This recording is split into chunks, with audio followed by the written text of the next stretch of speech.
Hello students, second year में हम phenols पढ़ रहे थे। अब हम फिनॉल्स की भौतिक प्रॉपर्टीज़ के बारे में, फिजिकल प्रॉपर्टीज़ के बारे में बात करेंगे। देखो, गर्ल्स की कंप्लेन है कि मैम बहुत फास्ट पढ़ाती हैं।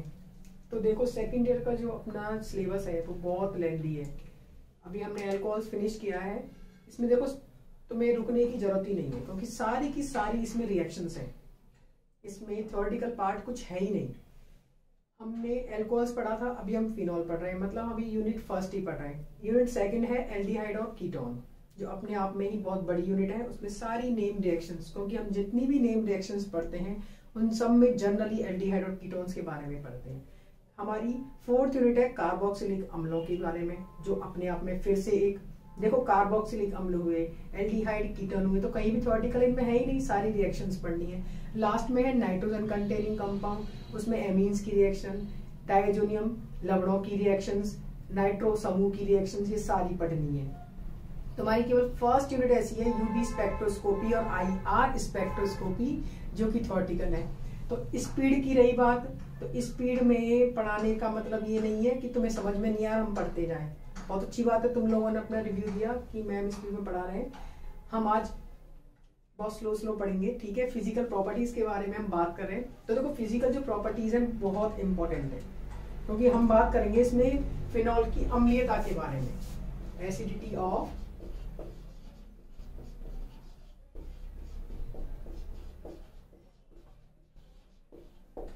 फिनॉल्स, ठीक है। एसिडिटी ऑफ फिनॉल्स के बारे में हम बात कर रहे हैं। तो देखो, सबसे पहले तो अम्ल होते क्या हैं। अम्ल क्या होते हैं? जो H+ दान देते हैं, ये है फिनॉल, ठीक है। और अगर हम बात करें एल्कोहल्स की, तो देखो दोनों में OH समूह है, ये है एलिफेटिक और ये है एरोमेटिक।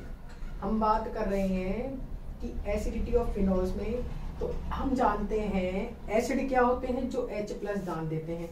मान लो इसने अपना H+ दान दिया और इसने भी H+ दान दिया, तो इससे क्या बना? O-, और इससे क्या बना? RO-, ठीक है। ये क्या बना है? Phenoxide ion, phenoxide ion. अब देखो, फिनॉक्साइड आयन जो बना है उसमें अनुनाद होगा। हम इसके अनुनाद की संरचनाएं पढ़ेंगे अभी। इसमें क्या होगा? अनुनाद होगा। इसमें अनुनाद है क्या? इसमें अनुनाद नहीं है, क्योंकि एलिफेटिक कंपाउंड में अनुनाद होता ही नहीं है। और इसमें क्या होता है? अनुनाद होता है, इसीलिए ये ज्यादा स्थायी होता है। इसका मतलब फिनॉल H+ देने के बाद जो बनाता है फिनॉक्साइड आयन, वो क्या होता है? ज्यादा स्थायी होता है अनुनाद के कारण, इसीलिए ये ज्यादा अम्लीय होते हैं फिनॉल। तो पहला पॉइंट इसमें क्या हो गया? फिनॉल्स एल्कोहलों से, एलिफेटिक एल्कोहल से, एलिफेटिक एल्कोहलों से, एल्कोहल से अधिक अम्लीय होते हैं, अधिक अम्लीय होते हैं। तो ये पहला पॉइंट हो गया। इसमें नोट्स तुम इन्हीं की स्क्रीनशॉट लेकर, वीडियो का तुम स्क्रीनशॉट ले सकते हो। स्क्रीनशॉट लेकर इन्हीं के तुम नोट्स बना सकते हो अपने। अब बात करें अम्लों के साथ, अगर बात करें RCOOH, दूसरा है PHOH, नेक्स्ट है ROH।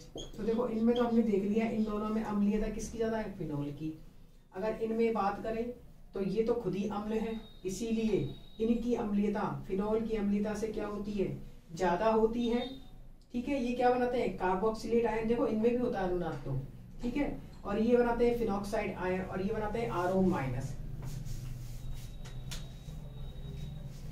तो हमने बात करी है इसकी अम्लीयता की। अम्लीयता में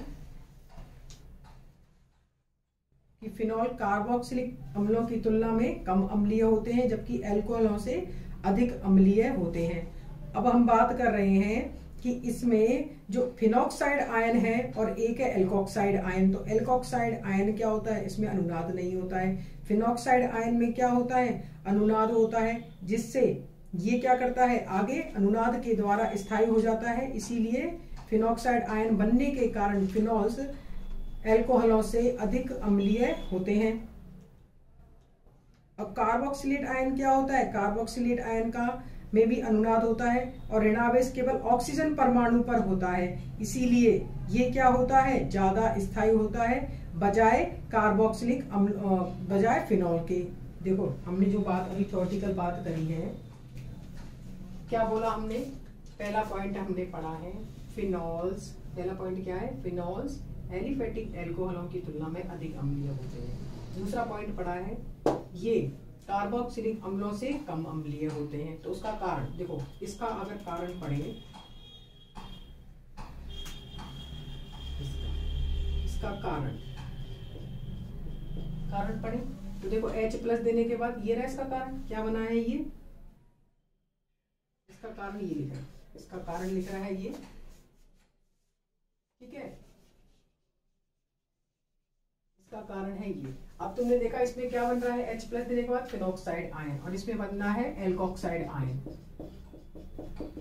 एल्कोक्साइड आयन, ठीक है। इसमें अनुनादी संरचना बनेगी क्या? नहीं, लेकिन इसकी क्या बनाएंगे अपन? अनुनादी संरचनाएं। तो फिनॉक्साइड आयन की इसमें क्या बनाएंगे अपन? अनुनादी संरचनाएं।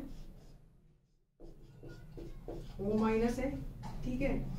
अब अनुनादी संरचनाएं सभी को आनी चाहिए, सेल्फ बनाना।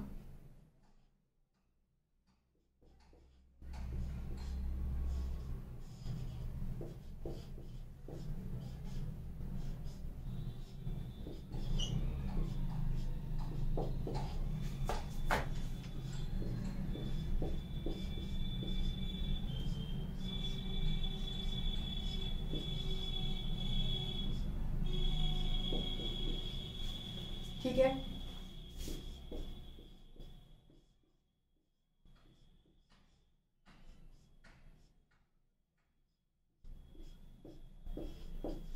ये ठीक है। इसकी अनुनादी संरचनाएं हमने देखा। इन अनुनादी संरचनाओं में जो ऋणावेश है, वो ऋणावेश किस पे घूमता है? देखो आपस में सभी लिंक्ड अप है, इसकी ध्यान रखना। ऋणावेश किस पे घूम रहा है? कार्बन पर। जबकि हम जानते हैं कार्बन की इलेक्ट्रॉन नेगेटिविटी ऑक्सीजन से कम होती है, तो नेगेटिव चार्ज आना किस पे चाहिए था? ऑक्सीजन पे, लेकिन नेगेटिव चार्ज घूम किस पे रहा है? कार्बन पे। अब अगर बात करें RCOOH H+ देने के बाद हम अम्लीयता की बात कर रहे हैं, तो RCOOH क्या बनाता है? RCOO- कार्बोक्सिलेट आयन, ठीक है। क्या बनाता है? Carboxylate ion. देखो कार्बोक्सिलेट आयन भी क्या दिखाता है? अनुनाद शो करता है। यहां से इलेक्ट्रॉन यहां ट्रांसफर, यहां से यहां ट्रांसफर, RCO-O। तो देखो इसमें भी क्या है? अनुनाद है। लेकिन और सबसे इंपॉर्टेंट बात इसमें क्या है? इसमें नेगेटिव चार्ज किस पे घूम रहा है? देखो हम बात वही करेंगे, इलेक्ट्रॉन नेगेटिविटी कार्बन ऑक्सीजन की ज्यादा होती है बजाय कार्बन के, ठीक है। और इसमें नेगेटिव चार्ज भी किस पे घूम रहा है? Negative charge is rotated on oxygen. Negative charge किस पे घूम रहा है? ऑक्सीजन पे। तो इसमें नेगेटिव चार्ज किस में घूम रहा है? कम इलेक्ट्रॉन नेगेटिव एटम पर। देखो बाकी समझो, हमने पहला पॉइंट बात की थी कि एल्कोहलों में और फिनॉल्स में अम्लीयता किसकी ज्यादा है? फिनॉल्स की, क्योंकि फिनॉल में क्या बनती है? अनुनादी संरचनाएं बनती है, जबकि एल्कोक्साइड आयन जो बनता है उसमें कोई अनुनादी संरचना नहीं बनती। दूसरा पॉइंट हमने पढ़ा था कि अम्लों की अम्लीयता, कार्बोक्सिलिक अम्लों की अम्लीयता फिनॉल की अम्लीयता से अधिक होती है। उसका कारण क्या है? उसका कारण है ये बनाता है कार्बोक्सिलेट आयन और ये बनाता है फिनॉक्साइड आयन। क्वेश्चन आता है तुम्हारे डायरेक्टली कि फिनॉल्स की अम्लीयता एल्कोहलों से तो ज्यादा होती है और कार्बोक्सिलिक अम्लों से कम होती है, क्यों? कारण सहित बताइए।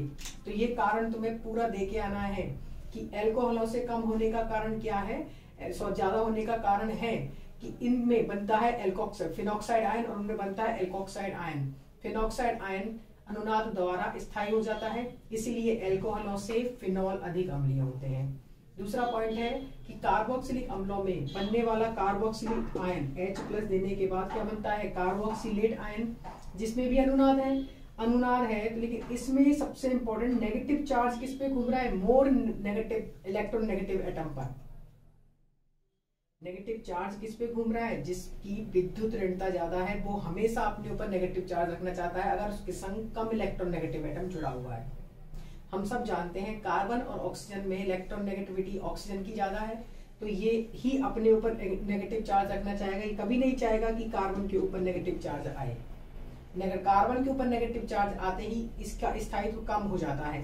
अब हमने बात करी कार्बोक्सिलेट आयन की, तो कार्बोक्सिलेट आयन में जो अनुनादी संरचना है दोनों, उन पर जो नेगेटिव चार्ज है वो मोर इलेक्ट्रॉन नेगेटिव एटम पे ही है, ऑक्सीजन पर ही है, इसीलिए ज्यादा स्थायी होती है बजाय फिनॉक्साइड आयन की अनुनादी संरचनाओं के।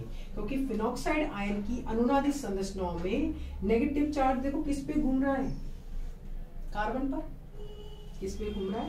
कार्बन पर। तो ये क्या होती है? कम स्थायी होती हैं, और ये क्या होती हैं?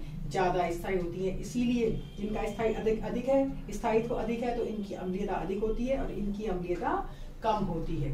ठीक है, ये हमने पढ़ा है फिनोल्स की अम्लीयता के बारे में। अब हम इसमें नेक्स्ट पॉइंट पढ़ेंगे कि फिनोल्स की में अगर, पहले तुम इसका स्क्रीनशॉट लेकर या इसको जो हमने समझाया उसको अपनी लैंग्वेज में तुम समझ के लिख सकते हो। अब हम इसमें पढ़ेंगे फिनोल में प्रतिस्थापियों के प्रभाव को, कि अगर वलय पे कोई इलेक्ट्रॉन विड्रॉइंग ग्रुप लगा हुआ है तो क्या फर्क पड़ेगा, इलेक्ट्रॉन डोनेटिंग ग्रुप लगा हुआ है तो क्या फर्क पड़ता है इनकी अम्लीयता पर।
ठीक है, अब हम नेक्स्ट पढ़ेंगे प्रतिस्थापियों के प्रभाव को।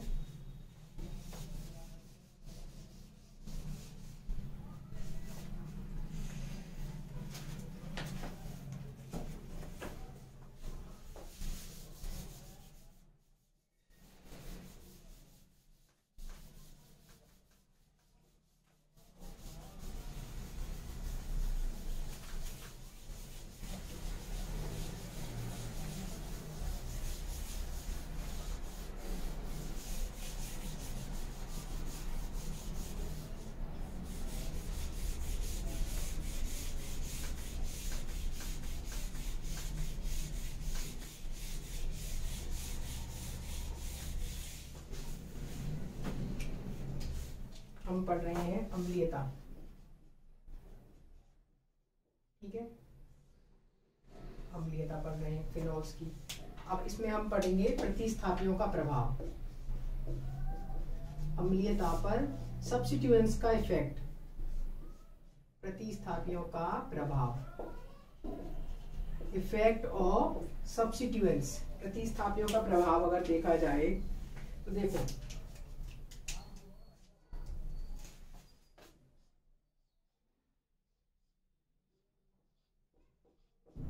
अगर इस पर कोई इलेक्ट्रॉन G बराबर हम मान लें -I प्रभाव है, इलेक्ट्रॉन खींचने वाला समूह है, इलेक्ट्रॉन विड्रॉइंग ग्रुप, EWG का मतलब है इलेक्ट्रॉन विड्रॉइंग ग्रुप, इलेक्ट्रॉन खींचने वाला समूह, तो -I या -N प्रभाव, तो एसिडिटी बढ़ जाती है। ठीक है, अभी बताएंगे क्यों। और अगर फिनोल्स के साथ इलेक्ट्रॉन देने वाला समूह जुड़ जाए, G बराबर हो +I, इलेक्ट्रॉन डोनेटिंग ग्रुप, ठीक है, तो एसिडिटी कम हो जाती है। एसिडिटी कम हो जाती है, उसका कारण क्या है देखो।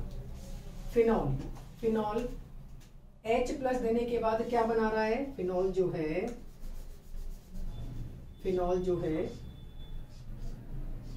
ये है फिनॉल, ठीक है। ये H+ देने मतलब अम्ल बनने के, अम्ल क्या होते हैं, H+ देते हैं, तो ये क्या बनाता है, फिनॉक्साइड आयन O-, ठीक है, O-। अब मान लो इस पे कोई इलेक्ट्रॉन, ये रहा NO2 हम जानते हैं क्या है, -I और -M प्रभाव। सबसे इंपॉर्टेंट तो ये है, इसमें तुम्हें पता होना चाहिए कौन से ग्रुप का कौन सा प्रभाव होता है। ये सब फर्स्ट ईयर में हम अच्छी तरह पढ़ चुके हैं कि कौन से समूह +I वाले होते हैं या +M वाले होते हैं, या कौन से समूह -I और -M वाले होते हैं। तो अगर हम बात करें NO2 के बारे में, तो NO2 का हम जानते हैं -I और -M प्रभाव है। -I और -M का मतलब ये इलेक्ट्रॉन खींचेंगे तो नेगेटिव चार्ज को कम करेंगे, बिल्कुल। देखो ये था माइनस कब आता है, जब ओवर इलेक्ट्रॉन होते हैं। ओवर इलेक्ट्रॉन मतलब एक तो है अपन सेटिस्फाई, एक ज्यादा खा लेते हैं, ओवर ईटिंग कर लेते हैं, ये ओवर ईटिंग है, ठीक है, ओवर ईटिंग है। अब मान लो इससे खींचने वाले कोई आ गए, मतलब हम कम खाना खाएं, ठीक है, तो हम बैलेंस हो जाएंगे ना। हमने ओवर ईटिंग कर रखी है, हम ऐसी कोई चीज पी लें जिससे हमारा खाया पिया बैलेंस हो जाए, तो हम रिलैक्स हो जाते हैं। ऐसे ही सेम NO2 क्या कर रहा है, इससे इलेक्ट्रॉन खींच रहा है, तो माइनस चार्ज को कम कर रहा है। और हम सब, मैं तुम्हें फर्स्ट ईयर में बता चुकी हूँ, चार्ज स्थायित्व के इनडायरेक्टली प्रोपोर्शनल होता है। इसमें चार्ज हो रहा है कम, तो स्थायित्व बढ़ जाएगा, इसीलिए इनकी अम्लीयता बढ़ जाएगी। आगे बात समझ में कि अगर इसमें इलेक्ट्रॉन विड्रॉइंग ग्रुप लगे हों तो इनकी अम्लीयता क्यों बढ़ जाती है। अब मान लो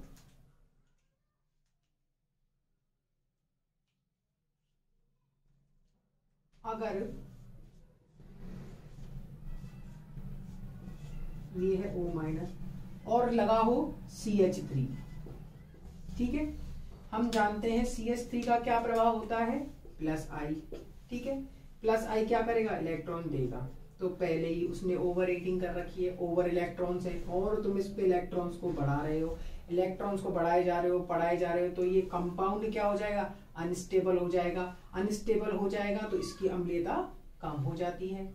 आगे बात समझ में, इसमें चार्ज क्या हो रहा है, हम चार्ज बढ़ा रहे हैं, तो स्टेबिलिटी क्या हो जाएगी, कम। स्टेबिलिटी कम होते ही अम्लीयता क्या हो जाएगी, कम। और इसमें क्या है, चार्ज को हम कम कर रहे हैं, स्टेबिलिटी को बढ़ा रहे हैं, तो अम्लीयता भी बढ़ जाती है। आगे बात समझ में कि -I प्रभाव वाला और +I वाले या +M वाले समूह लगे होने पर ये क्यों एसिडिटी कम होती है और इनकी एसिडिटी क्यों बढ़ती है।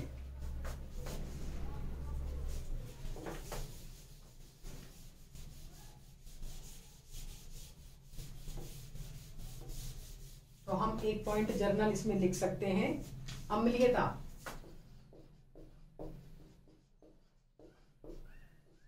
is directly proportional to -I और -M and indirectly proportional to +I और +M।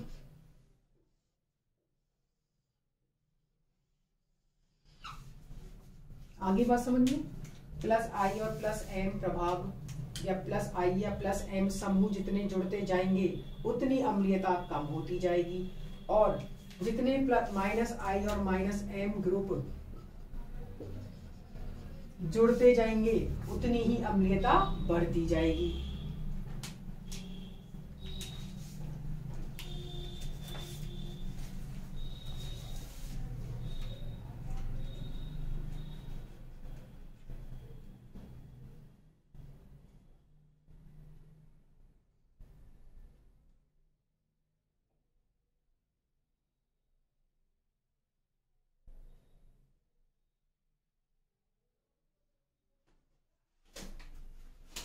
ठीक है, अब हम सबसे पहले बात करेंगे FCl BRI के संग जुड़े हुए हो तो,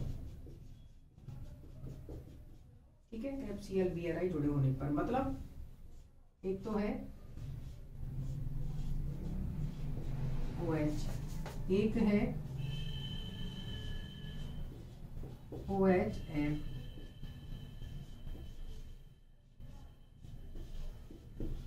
OHCl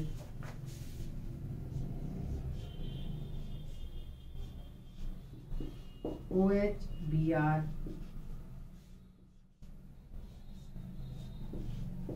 OHI, ठीक है, हमने ये लिख लिया। अब हम बात करें इसमें अम्लीयता का क्रम। तुमसे पूछा है इसमें अम्लीयता का क्रम बताओ। अगर इनको हम नंबर दे दें, ये है A, ये है B, ये है C, ये है D और ये है E। अम्लीयता का क्रम बताओ। तो देखो सबसे इंपॉर्टेंट FClBrI, तो इनके कौन से इफेक्ट होते हैं? -I तथा +M। कौन सा प्रभाव है इसका? -I और +M। लेकिन अब ये एक ही पोजीशन पे जुड़े हुए हैं, तो इसमें हम वो चीज नहीं देखेंगे। अब हम सेकंड इसमें देखेंगे कि FClBrI, क्योंकि हमें FClBrI दिया है, इसके साथ में कोई दूसरा समूह नहीं दिया है। तो हम जानते हैं फ्लोरीन, क्लोरीन, ब्रोमीन, आयोडीन में इलेक्ट्रॉन नेगेटिविटी सबसे ज्यादा क्या किसकी है? इलेक्ट्रॉन नेगेटिविटी ऑर्डर देखें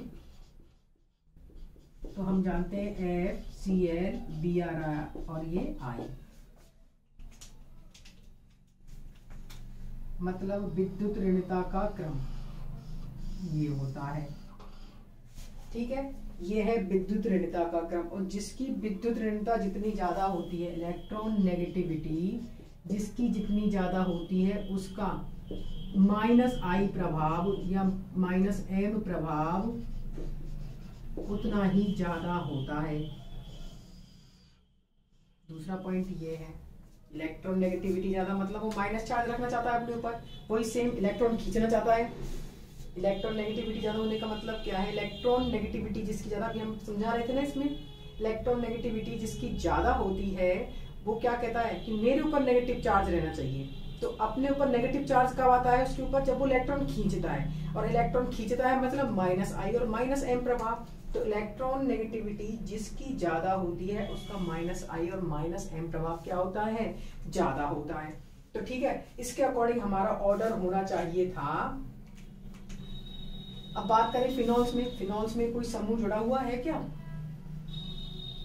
फिनॉल्स में कोई भी इलेक्ट्रॉन विड्रॉइंग ग्रुप जुड़ा हुआ है? नहीं जुड़ा हुआ। तो हमारे अकॉर्डिंग इसका ऑर्डर ये होना चाहिए था B, C, D, E और ये फिनॉल।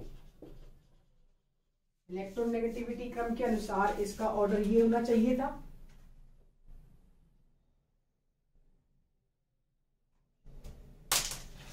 लेकिन इसका क्रम ये नहीं होता है, इसका क्रम ये नहीं होता है। इसका क्रम होता है C, D, E, B और ये A। ये होता है इसका ऑर्डर। उसका कारण क्या है? देखो हम बात कर रहे हैं इसका ऑर्डर, ठीक है। सबसे ज्यादा अम्लीय कौन है? C, उसके बाद D, उसके बाद E, सबसे कम फिनॉल। तो देखो फिनॉल को हम एक साइड रख देते हैं। फिनॉल को सबसे कम अम्लीय क्यों कहा है? क्योंकि इस पे कोई भी समूह नहीं जुड़ा हुआ है। -I समूह जुड़ते ही अम्लीयता बढ़ रही है। तो ये सारे -I समूह वाले ग्रुप है। अब -I जुड़ रहे हैं, लेकिन हम जानते हैं कि FClBrI में इलेक्ट्रॉन नेगेटिविटी फ्लोरीन की सबसे ज्यादा है। तो फ्लोरीन की इलेक्ट्रॉन नेगेटिविटी सबसे ज्यादा है, तो इसका -I प्रभाव ज्यादा होना चाहिए, फिर इसका होना चाहिए, फिर उसका होना चाहिए, फिर उसका होना चाहिए। लेकिन इसमें ये फ्लोरीन इन तीनों से कम क्यों हो गया? क्यों? क्योंकि फ्लोरीन फिनॉल के OH के साथ इंट्रामोलिकुलर हाइड्रोजन बॉन्डिंग बनाता है। इसीलिए क्या बनाता है? इंट्रामोलिकुलर अंतराणुक हाइड्रोजन बंध, इंट्रामोलिकुलर हाइड्रोजन बॉन्डिंग करता है। इसीलिए H+ आसानी से नहीं निकलता है।